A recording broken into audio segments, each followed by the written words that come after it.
So I got the new Revlon blow dryer today.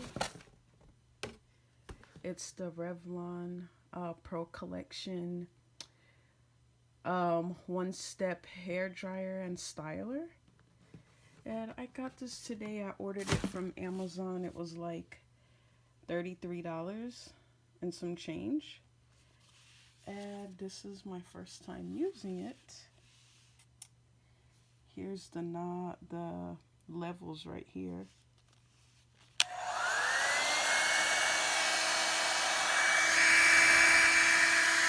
And so I am about to blow dry my hair. And we will see how this goes.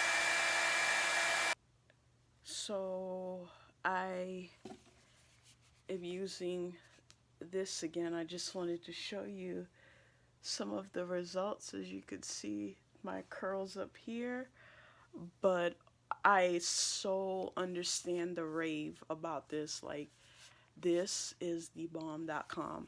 And by the way, this is not a paid or sponsored review. I am just simply stating my opinion, my honest opinion. I really love this dryer. So I'm gonna finish blow drying the rest of my hair. Awesome. Awesome, awesome, awesome. I will go over it with the flat iron, and I am filming this at like 2 in the morning, and it is my 26th birthday, so yeah, I love it. I love this dryer.